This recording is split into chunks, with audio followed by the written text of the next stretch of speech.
नमस्कार, आप देख रहे हैं न्यूज 31 उत्तराखंड। मैं हूं आपके साथ नैना। चलिए शुरू करते हैं बागेश्वर बुलेटिन एक नए अंदाज में। बागेश्वर में युवा कांग्रेस की ओर से बढ़ते पेट्रोल के दाम को लेकर पेट्रोल पंप पर प्रधानमंत्री नरेंद्र मोदी के पोस्टरों पर कालापोती की गई। इस दौरान उन्होंने भाजपा सरकार पर तंज कसते हुए कहा कि 1 साल से पेट्रोल और डीजल के दाम लगातार बढ़ रहे हैं, जिससे आम जनता को काफी परेशानियों का सामना करना पड़ रहा है। आज युवा कांग्रेस बागेश्वर द्वारा बढ़ती पेट्रोल और डीजल की महंगाई के रेट से जो बढ़ते जा रहे हैं, पिछले 1 साल से लगातार महंगाई बढ़ते आ रही है। इसके विरुद्ध में यहाँ पर युवा कांग्रेस ने देश के प्रधानमंत्री नरेंद्र मोदी जी के मुंह में ताली पोत कर उनको ये बताने की कोशिश की है कि पूरे देश की जनता आज पूरे ताइमान कर रही है और पूरे देश में आज महंगाई चरम पर है। पूरे देश की जनता का आम जनता का जीना दुर्लभ हो चुका है और जो महंगाई की 70 साल में आज बढ़ती सबसे ज़्यादा कीमत जो बढ़ी हुई है और पेट्रोल और डीजल के रेट भी 100 के पार होने वाले हैं। तो इसी के विरोध में युवा कांग्रेस ने यहाँ पर एक प्रदेशव्यापी प्रदर्शन किया है। बागेश्वर में आज गैरसैंण कमिश्नरी के विरोध में पिछले 1 हफ्ता से चल रहा आप कार्यकर्ताओं का धरना आश्वासन मिलने के बाद खत्म हो गया है। आपको बता दें कि पिछले 1 हफ्ते से आप कार्यकर्ताओं की ओर से प्रशासनिक कार्यालयों में धरना प्रदर्शन किया जा रहा था, जिसके बाद मामले की जानकारी लेकर उपजिलाधिकारी ने कार्यकर्ताओं के साथ बातचीत कर 15 दिन का आश्वासन देकर धरना खत्म करने की बात कही, जिस पर आप कार्यकर्ताओं ने सहमति जताकर 15 दिन में फैसला वापस नहीं लेने पर उग्र आंदोलन करने की चेतावनी दी है। यूँ तो सरकार आश्वासन दे रही है, झूठी बातें कर रही है। मंत्री कुछ और कह रहे हैं, उनके विधायक कुछ और कह रहे हैं, लेकिन मुख्यमंत्री जी कोई निर्णय ले पा रहे हैं। और वार्ता हुई है, 15 दिन का हमने एक अल्टीमेटम दिया है। 15 दिन में अगर हमारे कार्य नहीं होते हैं, जो गैरसैंण कमिश्नरी की बात कर रहे हैं, अगर उस रूल को वापस नहीं लेते हैं तो हम एक उग्र आंदोलन करेंगे। हम चाहते हैं कि हमारी कमिश्नरी नैनीताल थी, वो नैनीताल ही रहनी चाहिए। अगर इस रूल को अगर वापस नहीं लेते हैं, इस नियम को अगर वो वापस नहीं लेते हैं, तो हम 15 दिन के बाद एक उग्र आंदोलन करेंगे, जिसमें कि कुछ भी हो सकता है, क्योंकि हम उत्तराखंडी हैं। उत्तराखंड को हम मांग कर नहीं लाए थे, छीन कर लाए थे। इसी तरीके से हमें अपनी कमिश्नरी भी छीननी पड़ेगी, क्योंकि मांग के तो यहाँ मिलता कुछ नहीं है, छीनना ही पड़ेगा।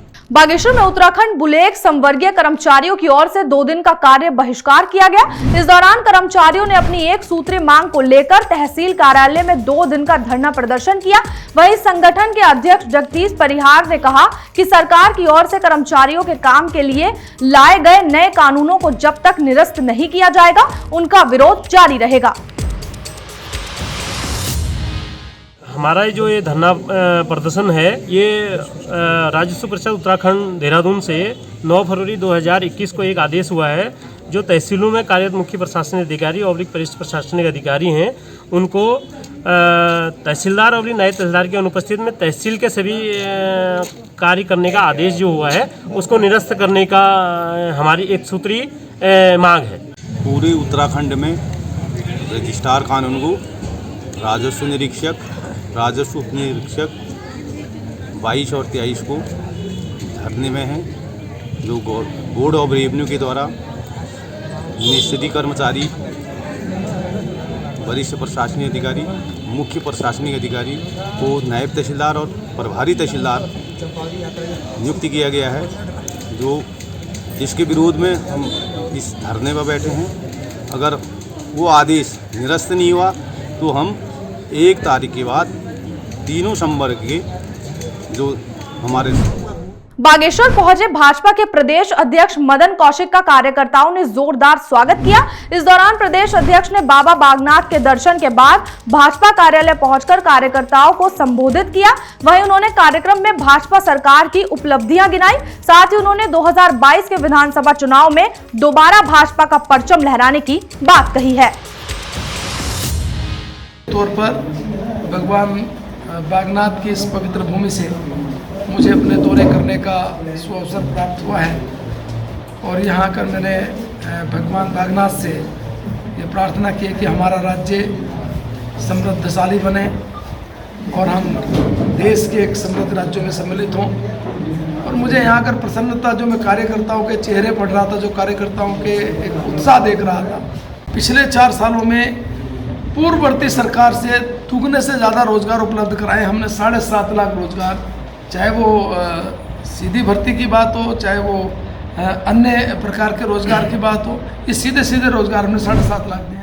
बागेश्वर में आज उप जिलाधिकारी की अध्यक्षता में बेटी बचाओ बेटी पढ़ाओ योजना के तहत बालिकाओं के लिए लंच विद लाडली और किशोरी मेले का आयोजन किया गया।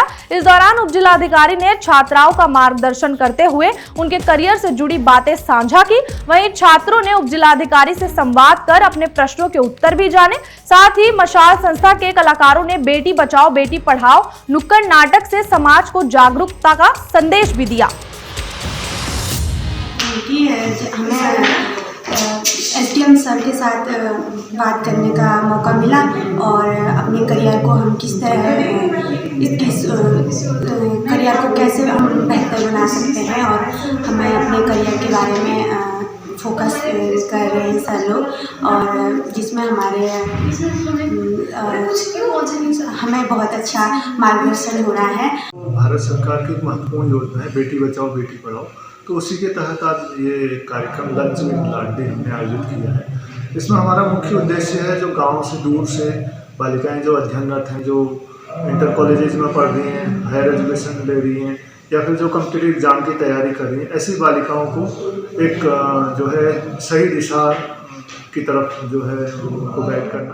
बेटी पढ़ाओ के बैनर के लिए बच्चियों को कैरियर काउंसलिंग का प्रोग्राम आयोजित किया जा रहा है, जिसमें हम लोग बच्चों को कैसे विभिन्न करियर अपॉर्चुनिटीज़ को आगे अचीव कर सकते हैं अपनी लाइफ में, क्या क्या उनको अपनी लाइफ में डिसिप्लिन रहते हुए क्या क्या चीज़ें करने की ज़रूरत है, इस बारे में उनको हम लोग ये ना सोचे किस्मत नहीं है, ये ना सोचे कि हम तो बेटियां हैं, बेटे ज़्यादा स्ट्रांग नहीं होते। मैं ये देखती हूँ आजकल शायद बेटियां ही सबसे ज़्यादा माँ बाप के साथ चलती हैं। ये मोस्टली बच्चे लड़के बिगड़ जाते हैं, लेकिन लड़कियां हमेशा माँ बाप का सोचती हैं। कितने लोग ये सोचने में सफल हो जाऊंगी तो अपने माँ बाप का सहारा बनूंगी, मैं क्या अपने माँ बाप की तो इसीलिए ये सोचना जरूरी है कि आपको स्ट्रॉन्ग होना सबसे पहले ज़रूरी है। आप अपने इमोशनल को सेट कीजिए, जो आपका इमोशंस है कि नहीं भाई मैं नहीं कर पाऊंगी, कोई किस्मत नहीं होती है, सफलता आपके माइंड पे ही डिपेंड करती है। बागेश्वर में जिलाधिकारी विनीत कुमार की अध्यक्षता में युवा कल्याण और शिक्षा के अलावा खेल विभाग के संयुक्त सहयोग से महाकुंभ 2020 के अंडर 19 के लिए प्रतियोगिता कराई गई। इस दौरान जिलाधिकारी ने कहा कि जिले के खेल प्रतिभाओं को निखारने के लिए खेल विभाग लगातार काम कर रहे हैं। साथ ही इस मौके पर जिला स्तर पर अच्छा प्रदर्शन करने वाले खिलाड़ियों को सम्मानित किया गया।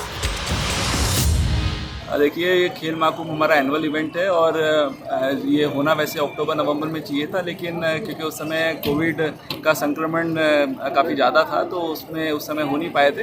तो ये अब जो है अब क्योंकि अब हमारी सामान्य स्थिति हो गई है कोविड की, हमारे यहाँ पे अभी कोई भी एक्टिव केसेस यहाँ पे बागेश्वर में है नहीं, तो उसको ध्यान में रखते फिर यहाँ पे हमने अब इसका खेल महाकुंभ का आयोजन किया जा रहा है। और इसमें सिर्फ अंडर 19 के जो बच्चे हैं उन्हीं की तरफ से इसमें पार्टिसिपेट किया जा रहा है और सिर्फ एथलेटिक की जो हमारे इवेंट्स हैं सिर्फ वही इवेंट्स हमारे यहाँ पे हो रही है। तो आज इसका शुभारंभ यहाँ पे डिग्री कॉलेज के जो हमारा स्टेडियम है यहाँ पे इसका शुभारंभ हुआ है और ये वन डे इवेंट है और इसमें सभी काफ़ी बच्चों ने इसमें बढ़ चढ़ के इसमें पार्टिसिपेट किया है। सभी बच्चों को मैं ऑल द बेस्ट कहना चाहूँगा कि वो अपना 100% दे और सिर्फ ज़िले में ही नहीं लेकिन वो आगे जाके राज्य स्तर पे भी अच्छा प्रदर्शन करे और साथ साथ में वो आगे जाके फिर अपना देश का भी नाम रोशन करे, अपने गांव का भी नाम रोशन करे, सबका नाम रोशन करे। बागेश्वर के कांडा में वैक्सीनेशन के दौरान नेटवर्क की समस्या सामने आ रही है, जिससे वैक्सीनेशन का काम ग्राफ लगातार घटते जा रहा है। इस दौरान जिला पंचायत सदस्य गोपा धपोला ने उप जिलाधिकारी से बुजुर्ग व्यक्तियों की वैक्सीनेशन के लिए गांव से अस्पताल तक वाहन सुविधा देने की मांग की है। वहीं उप जिलाधिकारी ने आश्वासन देते हुए मामले के विचार करने की बात कही है। और इसमें अभी जो समस्याएं आ रही हैं, जैसे टीकाकरण का यहाँ पर ग्राफ अभी कह रहे थे कि कुछ दिन हमारा ठीक रहा और अभी थोड़ा डाउन हो रहा है, तो उसमें अभी डॉक्टर साहब ने भी बोला कि थोड़ा सा हमको जनप्रतिनिधियों का सहयोग इसमें चाहिए और सभी जनप्रतिनिधियों ने बोला है कि हम जहाँ पर भी आप कहते हैं हम सहयोग के लिए तैयार हैं।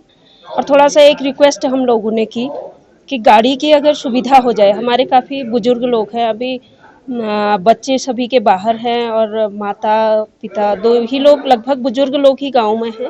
और जैसे ठांगा तुसरेड़ा से लेकर काफ़ी इधर थाला से लेकर कई जगह ऐसी हैं जिनमें गाड़ियों की सुविधा नहीं है, गाड़ी मोटर हेड से काफ़ी दूर है। तो उनके लिए विचार विमर्श किया गया कि किस तरीके से उनका यहाँ टीकाकरण के लिए लाया जाए। और उनका कहना है अगर हम गाँव में भी मांग करें तो उनका कहना है कि वहाँ पे ऑनलाइन की सुविधा नहीं है, इसको ऑनलाइन ही इस काम को होना है। फिलहाल बागेश्वर बुलेटिन में सिर्फ इतना ही। तब तक के लिए देखते रहिए न्यूज़ 31 उत्तराखंड। नमस्कार।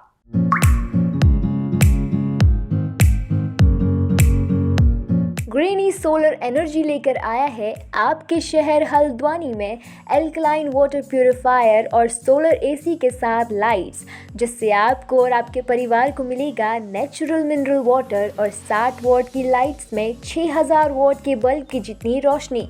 तो अब आप भी पीजिए एल्कलाइन वाटर प्यूरिफायर के साथ प्रकृति जितना साफ पानी और घर लेकर आइए सोलर एसी और मजे लीजिए कम पावर कूलर जैसे एसी का, जो कि आपके इलेक्ट्रिक बिल को 80% तक कम कर देगा।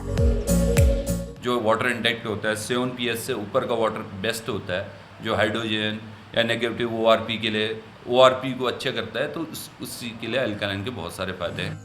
सोलर एसी के साथ ही लाइट्स और एल्कलाइन वाटर प्यूरिफायर के लिए आज ही संपर्क करें। देवगुरु एंटरप्राइजेस, 3 पानी रोड, हल्द्वानी, नैनीताल। अधिक जानकारी के लिए कॉल करें 9760167090 पर। हर खबर में होगी हमारी नज़र। खबरों से जुड़ने के लिए हमारे चैनल को सब्सक्राइब करें और बेल आइकन दबाना ना भूलें।